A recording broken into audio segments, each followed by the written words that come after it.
నూనె పోయాలి, తగినంత పోయాలి. బెండకాయ పులుసు ఫ్రెండ్స్, బెండకాయ పులుసు ఎలా చేయాలో చూపిస్తాను. ఫస్ట్గా ఉల్లిగడ్డలు వేసుకోవాలి.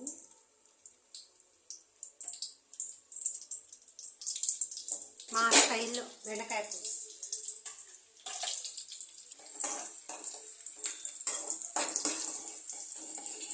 కొద్దిగా మగ్గిన తర్వాత బెండకాయలు వేసుకోవాలి. ఫ్రెండ్స్, బెండకాయలు వేసుకోవాలి.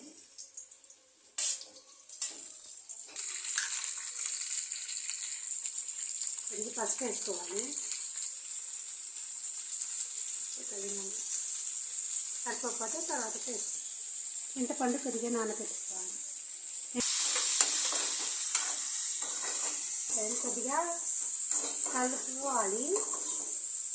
కలుపుకొని మూత పెట్టుకోవాలి.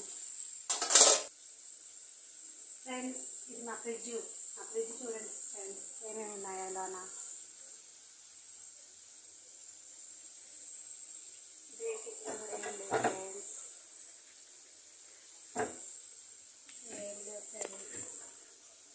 ఇంట్లో కూడా ఏమి లేవు. పెరుగు డబ్బా ఇవన్నీ తీసుకొచ్చాం ఫ్రెండ్స్. అల్లం వెల్లుల్లి ఫ్రెండ్స్, కొద్దిగా ఇడ్లీ పిండి తగిలింది ఫ్రెండ్స్. రేపు బోండాలు వేసుకోవాలి ఫ్రెండ్స్. కారం ఫ్రెండ్స్, పచ్చడి ఇంట్లో పెట్టుకున్నా ఫ్రెండ్స్. నేను మామిడికాయ పచ్చడి ఫ్రెండ్స్. ఛానల్ కొద్దిగా మళ్ళీ మూత తీసుకొని కొద్దిగా కలపాలి ఫ్రెండ్స్, లేకపోతే కింద మాడిపోదు. ఇక కూర మాడిపోద్ది ఫ్రెండ్స్. కొద్దిగా సిమ్లో పెట్టుకొని మళ్ళీ ఒకసారి కూర కలుపుకోవాలి. కొద్దిగా బెండకాయలు మగ్గిన తర్వాత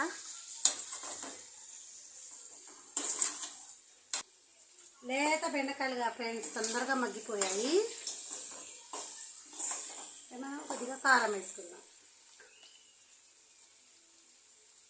ఫ్రెండ్స్. లేత బెండకాయలుగా ఫ్రెండ్స్ తొందరగా మగ్గిపోయాయి.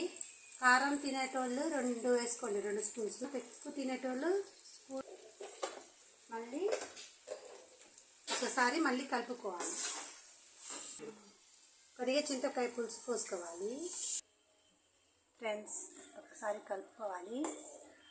ఇక పులుసు కొద్దిగా దగ్గర పడ్డ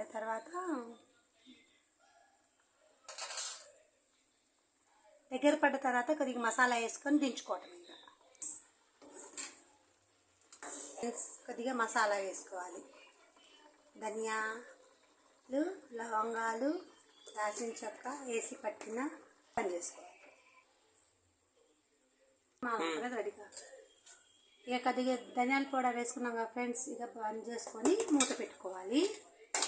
పక్కనే అన్నం కొద్దిగా కలుపుకోవాలి ఫ్రెండ్స్.